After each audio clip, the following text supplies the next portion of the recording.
Aloha, Mother Fathers. Welcome in. It is another edition of Kyle Reacts here on your Friday evening, August 8th, 2025. And of course, that means it is time to break down WWE Smackdown and what a show it was from Montreal, Quebec, Canada. Let's dive right into the things we liked, some things we did not like from the show. No notes today, all just off the dome. And let's get started with John Cena opening the show. Made a lot of sense. And his furthering explanation, they're holding off the Brock match, it appears, until Crown Jewel in October in Perth, which makes sense. It's a big attraction. Brock's flying private anyway, so who cares? Like, he's taking the jet, so I mean, it's all good. Biggest payday possible, that kind of stuff. Makes some sense. In the meantime, though, a match with Logan Paul in Paris. We were curious, and we were kind of asking on the podcast that aired earlier today. Make sure you guys go check out the full episode once you're done watching the reacts here. What was going to be John's kind of mission statement now in the last 10 or so dates that he has? Double A was, thinking he only has 4 matches left, but this version of John Cena wants to wrestle every time he's there. So I think you're going to see impromptu matches. You may even see a John Cena Open Challenge or two when it comes to the regular shows he's on. I don't know who his last opponent's going to be against, but Logan Paul does make sense. They came back around to it. I had made the pitch earlier that I thought maybe Logan should retire John Cena, but going to get him in Paris instead. International crowd, it's going to be hot. They're going to be crazy. John should probably win that match. If it was his last match, I'd have different thoughts about it, but yeah, I'm open to John winning that and building some momentum towards whatever he considers to be his last thing. He does have one more appearance on Raw. Could that be an Intercontinental title match against Dom?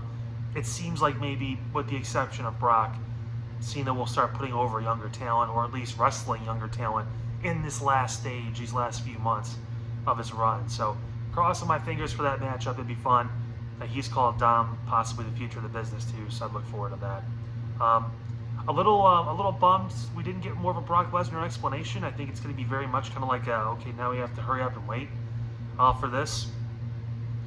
It's what, 3 weeks away, the pay-per-view in France. I'd imagine maybe Brock does make an appearance. If he doesn't, he'll be on the Smackdown after. Who knows? But they'll set up that match, obviously, in Perth. But yeah, I mean, the other possibility is them waiting all the way till Survivor Series, but I don't know if they're going to do that. I think they'll make it the next match for John. This was a nice, I guess, stopgap in between for whatever reason. But yeah, not a lot of explanation about Brock showing up, but just more of John saying he's not worried about it, which I wish they would have done a little bit more, with Brock, even if it was like, after he came out at SummerSlam, just reasoning, whatever, something with him to kind of keep our appetites wet, to expect the unexpected when he does get back. I continue to somewhat enjoy the Charlotte Flair Alexa Bliss stuff. It's not groundbreaking or shattering stuff, but Charlotte's having a good time. And Charlotte having a good time means that she's actually engaged and tries and gives something, instead of taking so much. And it's fun for me. I think Alexa's playing her role perfectly now. It's going to be really interesting when she ends up telling him we were never friends, and Charlotte has that like heartbreak angle where she finally let somebody in and they stomped on her. I don't know when we're going to get to that, but looking forward to it. Also, top of the second hour, we got a Wyatt 6 promo, which was good. It seems like now Solo Sikoa's group is going after the tag team titles. Does that mean Bo Dallas gets a run at the U.S. Championship?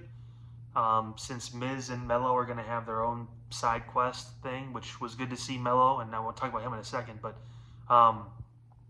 I mean, let's see what happens. They said they're just getting started. I hope they're right. I hope this is the time now where things start to turn a little more serious and they start giving these guys some attention, because the potential momentum's there, but we'll see.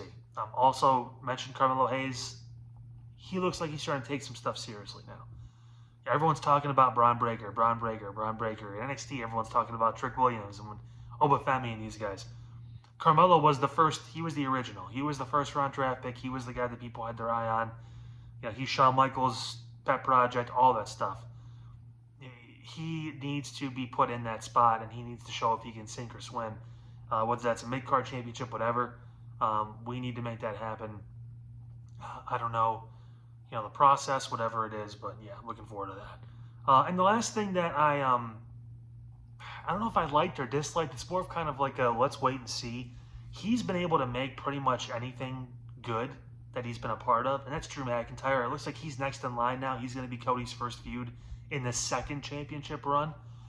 Drew has been able to do some great work when a lot of people are just like, man, I don't know about this. We said that with the Damian Priest stuff. We said it with a bunch of people that he wrestled, and we were kind of like, I don't know. But like, he's been able to turn it pretty amazing, pretty solid. And with regards and overall, besides the bloodline, maybe the best story over the past few years was him and CM Punk. And that was like over like a year-long plus feud. So to see all of this come to fruition and to see him finally get an opportunity to go for a championship again, possibly over multiple PLEs, we'll see what happens.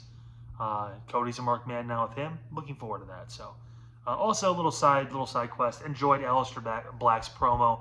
Good to see like upper mid-card guys get some attention. Him and Damian Priest. It should be fun. Priest doesn't usually have a bad match, and Black can talk. He just needs the opportunity to. So I like that too a little bit tonight. It was a pretty good show.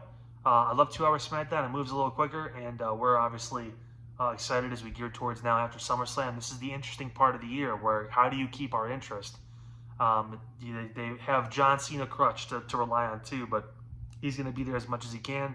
Looking forward to seeing what's next with him as well. So that's going to wrap it up for tonight. Of course, don't forget, again, full episode of the Side Hustle Wrestling Podcast aired earlier today. Make sure you guys go take a look at that. We had some fun at the expense of someone very close to Seth Rollins. But nevertheless, I will see you guys again on Monday for the next Kyle Reacts. Until then, have a great weekend, and we'll see you after Monday Night Raw.